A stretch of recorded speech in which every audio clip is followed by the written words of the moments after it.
Wahyu 12, perempuan dan naga. Maka tampaklah suatu tanda besar di langit, seorang perempuan berselubungkan matahari dengan bulan di bawah kakinya dan sebuah mahkota dari 12 bintang di atas kepalanya. Ia sedang mengandung dan dalam keluhan dan penderitaannya hendak melahirkan, ia berteriak kesakitan. Maka tampaklah suatu tanda yang lain di langit, dan lihatlah, seekor naga merah padam yang besar, berkepala 7 dan bertanduk 10. Dan di atas kepalanya ada 7 mahkota, dan ekornya menyeret sepertiga dari bintang-bintang di langit dan melemparkannya ke atas bumi. Dan naga itu berdiri di hadapan perempuan yang hendak melahirkan itu untuk menelan anaknya segera sesudah perempuan itu melahirkannya.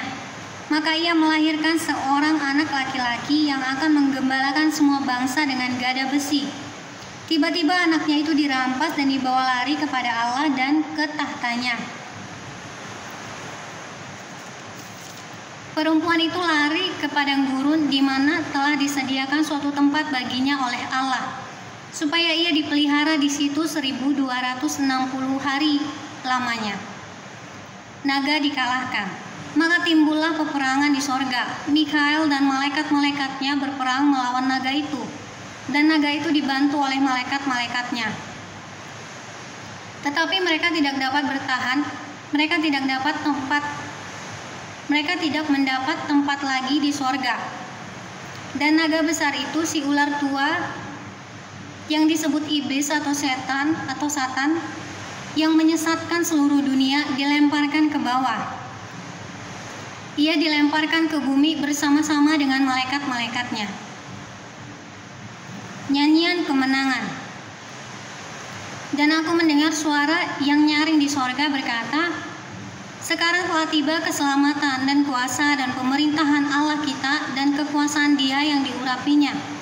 Karena telah dilemparkan ke bawah pendakwa saudara-saudara kita yang mendakwa mereka siang dan malam di hadapan Allah kita. Dan mereka mengalahkan Dia oleh darah anak domba dan oleh perkataan kesaksian mereka. Karena mereka tidak mengasihi nyawa mereka sampai ke dalam maut.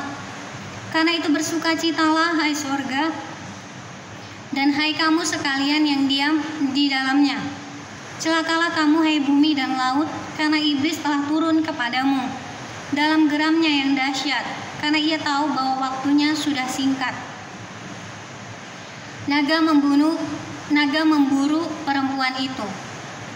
Dan ketika naga itu sadar bahwa ia telah dilemparkan di atas bumi, ia memburu perempuan yang melahirkan anak laki-laki itu. Kepada perempuan itu diberikan kedua sayap dari burung nasar yang besar, supaya ia terbang ke tempatnya di padang gurun, di mana ia dipelihara jauh dari tempat ular itu selama 1 masa dan 2 masa dan setengah masa. Lalu ular itu menyemburkan dari mulutnya air sebesar sungai ke arah perempuan itu supaya ia dihanyutkan sungai itu. Tetapi bumi datang menolong perempuan itu. Ia membuka mulutnya dan menelan sungai yang disemburkan naga itu dari mulutnya. Maka marahlah naga itu kepada perempuan itu, lalu pergi memerangi keturunannya yang lain, yang menuruti hukum-hukum Allah dan memiliki kesaksian Yesus, dan ia tinggal berdiri di pantai laut.